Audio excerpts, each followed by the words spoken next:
Good morning, and welcome to Barbara's Bulletin. I'm your host, Barbara. As we start this new day, let's take a journey around the world to explore some fascinating stories that caught our attention. Today, we're going to delve into two unique topics that highlight the richness of human culture and heritage. First, let's head to India, where an interesting trend has been making waves among the younger generation. Heritage walks, which have been around for decades, have seen a significant surge in popularity, especially after historians and culture enthusiasts started incorporating elements like local culture, food, art, community engagement, and modern urban exploration into these walks. What's remarkable is how these heritage walks are not only drawing people to learn about their history, but also playing a crucial role in the conservation of urban heritage sites. For instance, a 2021 study explored how the increasing demand for heritage walks is contributing to the conservation of urban heritage. Historians like Sohail Hashmi and Shah Umair, who lead these walks, are using social media platforms to create content about heritage, which has significantly increased the popularity among youngsters. Moreover, these walks have become a way for some individuals to silently rebel against the politicization of history, by showing interest in Islamic and Mughal architecture and culture. On another note, the United Nations Educational, Scientific, and Cultural Organization, UNESCO, has officially recognized yodeling as part of the world's intangible cultural heritage. This unique form of singing, which originated in the European Alps, is a testament to the diverse and vibrant cultural traditions that exist around the globe. The recognition of yodeling by UNESCO highlights the importance of preserving such intangible cultural practices for future generations.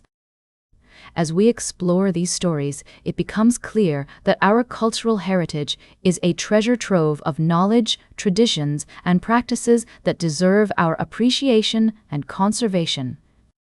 Whether it's through heritage walks in India or the recognition of yodeling by UNESCO, we're reminded of the significance of preserving our collective cultural identity. We'll be right back with more of today's top news on Barbara's Bulletin. Welcome back to Barbara's Bulletin. We're diving into the complex and evolving situation in Syria, where a fragile truce between government forces and Kurdish-led troops is hanging in the balance. As we speak, Syrian troops and Kurdish forces are massed on opposing sides of front lines in northern Syria, with a deadline looming that could determine whether they resume fighting or lay down their arms. The latest developments come after President Ahmed al-Shara's forces seized control of significant territory from the Kurdish-led Syrian Democratic Forces, or SDF, over the past 2 weeks. This rapid turn of events has consolidated al-Shara's rule and brought key oil fields, hydroelectric dams, and facilities holding Islamic State fighters under government control. The international community is watching closely, with the US and France engaging in shuttle diplomacy to establish a lasting ceasefire and facilitate the integration of the SDF into the state. Senior officials from both countries have urged al-Shara not to send his troops into remaining Kurdish-held areas, citing concerns about potential mass abuses against Kurdish civilians. Meanwhile, neighboring Turkey, which sees the SDF as an arm of the outlawed Kurdistan Workers' Party, or PKK, has suggested that the deadline could be extended. Turkish Foreign Minister Hakan Fidan noted that the transfer of hundreds of detained Islamic State fighters from Syrian prisons to Iraq may necessitate a delay. As the situation continues to unfold, it's essential to consider the perspectives of all parties involved.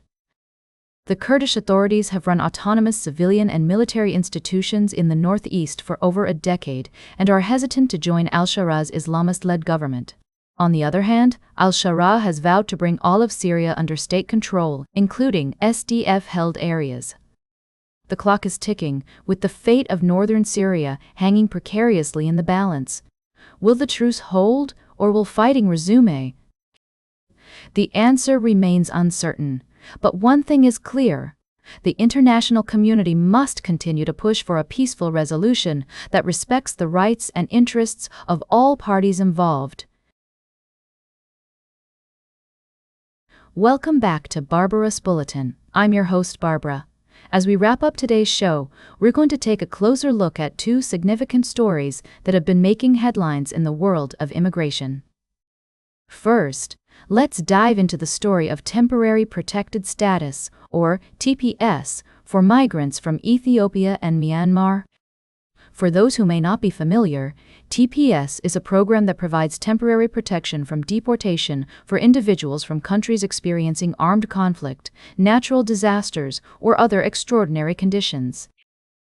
Recently, a U.S. judge extended deportation protections for migrants from Myanmar, blocking the Trump administration's decision to end TPS for approximately 4,000 Myanmar nationals living in the United States. The judge's order cited a lack of genuine basis for the administration's decision and scheduled a hearing for February 6. Similarly, another lawsuit was filed challenging the administration's move to end TPS for Ethiopia, which would affect thousands of Ethiopian migrants living in the U.S. The Biden administration had granted Ethiopians TPS status in 2022 due to armed conflict in their home country, but the Trump administration announced it would be ending that status, citing improved conditions. Now, I want to take a step back and provide some context here. Immigration policies can be complex and often spark heated debates. As your host, my goal is to present you with the facts and help you understand the issues at play. It's essential to acknowledge the human impact of these decisions on families and individuals who are seeking safety and a better life. The Trump administration has been pursuing a hardline immigration policy, which has been met with criticism from human rights advocates. On the other hand, supporters argue that these policies are necessary for domestic security reasons. As we navigate these complex issues, it's crucial to remember that there are real people behind the headlines, each with their own story and struggles. It's our responsibility as informed citizens to stay engaged and have respectful conversations about the topics that shape our world. That's all for today's Barbara's Bulletin. Remember to like, share, and subscribe, and until next time, stay engaged.